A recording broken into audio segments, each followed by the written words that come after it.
Mental Health Monday. Today we are going to go through some exercises that help with mental health, specifically what types of exercise for different types of mental health. So how does exercise impact the brain? It releases neurotransmitters like endorphins and endocannabinoids. The endorphins block pain and increase sensations of pleasure, and exercise certainly increases your endorphin levels. Endocannabinoids in particular are the group of neurotransmitters that are to be responsible for kind of like that runner's high or like that feeling of calm euphoria that occurs after a really, really good workout. And then we've also got dopamine, which is another neurotransmitter, which is your mood regulator hormone. It also promotes neuroplasticity, and neuroplasticity is the ability of your brain and nervous system to change their activity in response to internal or external stimuli, which can be very important for those of us with mental health issues.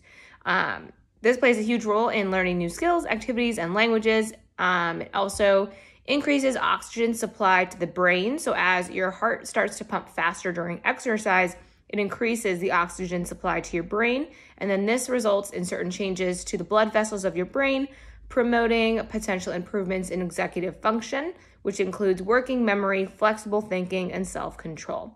So what are the mental health benefits of exercise? They reduce and relieve stress, they can improve self-confidence, improve mood, and can promote better sleep and sharper thinking and memory. So getting into kind of like the more specific mental health illnesses.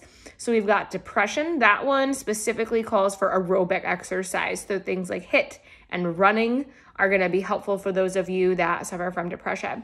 If you have ADHD, you want a mix of both cardio and weight training. It's going to kind of keep that brain occupied, since you do like to be occupied with multiple different sources of stimuli. Anxiety is going to be your lower intensity exercises like Pilates, yoga, going for walks, but also doing that very consistently. So you're working out 7 days a week. And I'm not talking about like you're hitting your running 7 days a week. I'm talking about Pilates, yoga, and walking, the things that you can do 7 days a week. Bipolar disorder and PTSD is really any exercise that you can do every single day consistently.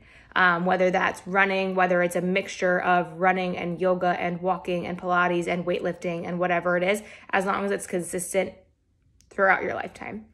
And then we have OCD. They do better with regimented exercise programs. So those are going to be like 12 weeks. You're working on this one specific goal. And then the next 12 weeks, you're working on a different specific goal. So they're regimented workout plans.